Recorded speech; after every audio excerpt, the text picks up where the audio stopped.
प्रिय छात्र छात्राओं, कैसे हैं। मैं डॉक्टर धर्मेंद्र कुमार राम, सहायक प्राचार्य इतिहास, लक्ष्मी नारायण रामेश्वर संस्कृत महाविद्यालय, जयदेवपट्टी, दरभंगा। मैं पुनः ऑनलाइन टीचिंग हेतु उपस्थित हुआ हूं।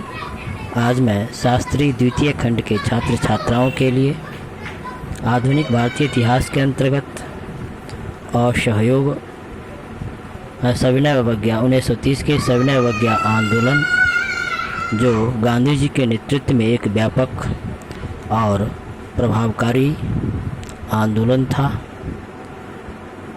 सविनय अवज्ञा आंदोलन, जिसे नमक सत्याग्रह या दांडी मार्च भी कहा जाता है, की व्यापकता और उसके महत्व पर हम लोग चर्चा करेंगे।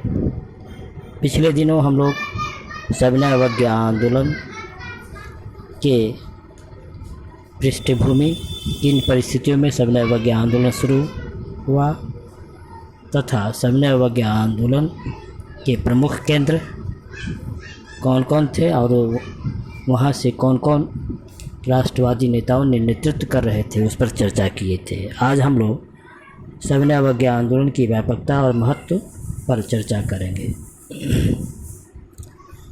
1930 का असहयोग आंदोलन गांधी जी के नेतृत्व में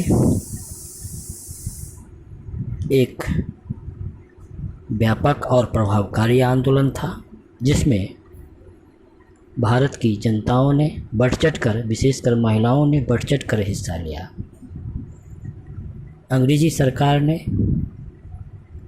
यह अनुमान नहीं लगाया था कि यह आंदोलन इतना व्यापक होगा। असहयोग आंदोलन के दौरान कर नहीं देने अर्थात करबंदी, लगानबंदी, शराबबंदी, नमक सत्याग्रह, जंगल सत्याग्रह और विदेशी कपड़ों की दुकानों पर धरना देना, उसका बहिष्कार करना, सरकारी स्कूलों, कॉलेजों और सरकारी अदालतों का बहिष्कार करना जैसे कई असहयोग कार्य किए गए। ब्रिटिश सरकार ने स्वयं यह स्वीकार किया था कि सविनय अवज्ञा आंदोलन काफ़ी सफल रहा।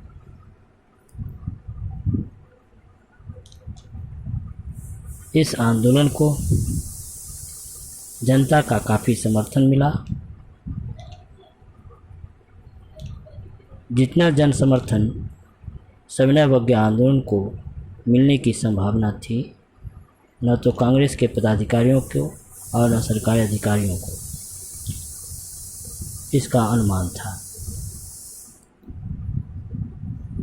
असहयोग आंदोलन की तुलना में सविनय अवज्ञा आंदोलन में महिलाओं का अप्रत्याशित योगदान रहा। हजारों महिलाएं, जिनमें बहुत सी ऊंची घराने और उच्च शिक्षा प्राप्त महिलाएं थीं, और उनमें तो बहुत प्रदानशील थी, घरों की चारदीवारी से बाहर निकलकर कांग्रेस के प्रदर्शनों में, उसके धरनों में भाग लेती थी और आंदोलन को एक नई दशा और दिशा प्रदान करती थी। सविनय अवज्ञा आंदोलन की दूसरी खास विशेषता यह रही कि इस आंदोलन में मजदूर और किसान वर्ग का भी अभूतपूर्व योगदान रहा है। किसानों के अंदर असंतोष का प्रत्यक्ष कारण उनकी आर्थिक कठिनाइयाँ थी। लगान कम करने का आंदोलन कांग्रेस कार्य समिति के आदेश से इलाहाबाद के किसान सम्मेलन से शुरू हुआ, जो शीघ्र ही संयुक्त प्रांत के अन्य भागों में फैलने लगा। लगान कम करने का आंदोलन अन्य प्रदेशों में भी सविनय अवज्ञा आंदोलन के दौरान चला। बंगाल के किशोरगंज में पाट के दाम गिर जाने से किसानों ने लगान कम करने और लगानबंदी का रास्ता अपनाया।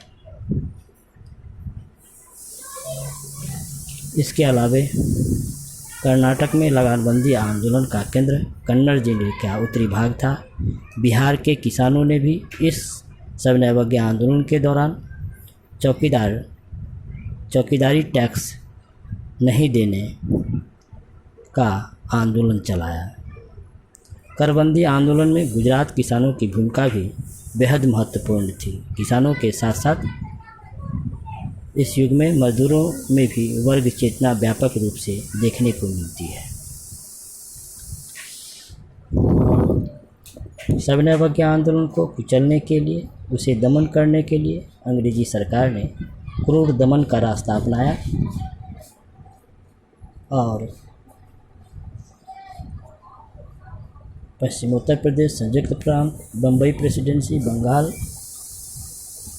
जैसे तथा पंजाब के कई जिलों में मार्शल लॉ अंग्रेजी सरकार ने लागू किया। वहीं सभाओं और जुलूसों पर रोक लगा दी। बिना मुकदमा चलाए, बिना वारंट के लोगों को गिरफ्तार कर जेल में ठूस दिया गया। तो बच्चों, आज हम लोग सविनय अवज्ञा आंदोलन, जो गांधी जी के नेतृत्व में एक व्यापक जन आंदोलन, एक प्रभावकारी आंदोलन था, उसके व्यापकता और उसके महत्व पर प्रकाश डालें। धन्यवाद।